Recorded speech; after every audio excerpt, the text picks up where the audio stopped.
They say that finding a good therapist can be a lot like dating, and I'm afraid to say that's a pretty accurate description. I'm Kelly Kirk, licensed marriage and family therapist, and I make videos about mental health stuff people want to know about. Today I'm going to talk about finding the right fit for the right therapist, as well as some tips to know if you found not the right fit.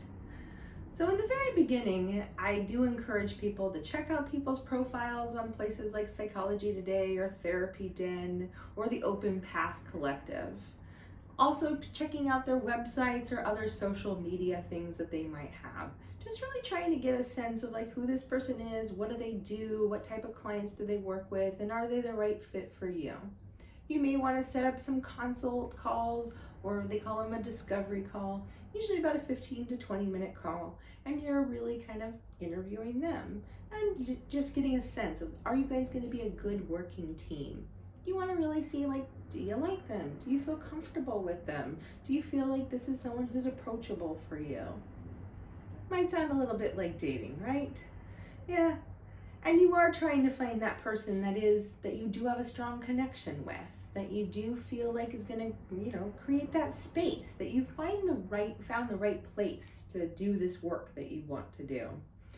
And this can take time. This isn't going to be an overnight process. You're going to want to put in some investment to this personal growth. I really encourage people to trust their gut. You are the expert on you. So listening to just that internal voice, not that nagging critical voice, but like, do you feel just at ease with this person? And maybe not so at ease that it's gonna not be helpful, but do you feel like just, again, this is that person that's gonna push you and support you in the way that feels comfortable specifically to you?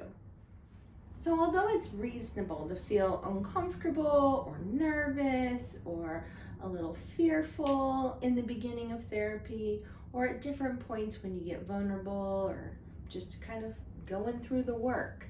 But the things that we don't really want, we don't want things to be hurtful. We don't want to feel mocked or judged. I definitely don't want to feel like I'm being offended or belittled or talked down to. And I don't want to felt like I'm being persuaded to or manipulated to maybe agree to a treatment plan or a cost of therapy that's just not comfortable for me. What we do really want is someone that listens empathetically, that validates us, that is giving us feedback when appropriate, that's helping us grow even when it's uncomfortable, and ultimately creating that safe, brave space for you to start to share your truth and explore your story and grow. So ultimately, this idea of fit and finding the right therapist comes from gathering a bunch of different data. Your sort of gauge on how they look on paper, your sense of how they are in this initial consultation, and then kind of in the room with therapy. Just kind of how do they show up for you? How are they guiding you? How do you kind of feel about the work? Again, it's common to feel that discomfort, but just riding through that. I do encourage people to give a therapist at least 3 sessions before making a hard, fast decision if they aren't a good fit.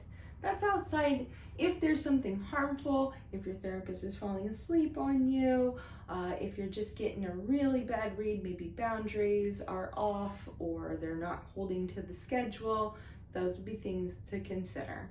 But if it's just feeling uncomfortable, kind of sitting with that for 3 sessions.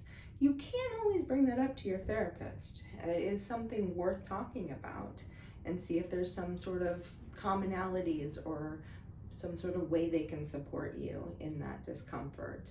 And then if it is truly not a good fit, it is best policy to just let the person know that, this isn't going to work out, or I'm going to kind of go in a different direction. You don't necessarily have to schedule a session to do that, although that could be a great idea just for your own personal growth. But ultimately, you don't need to. You can break up with your therapist and start the search over again if that's something that you're interested in doing. I do hope some of these tips on how to find the right fit and how to know if it's not the right fit have been helpful for you today. If you do have any questions or suggestions, please drop them here in the comments, as well as I'm always open to any ideas about videos y'all want to know more about. Thanks so much for tuning in. Do subscribe to my channel, and we'll see you next time.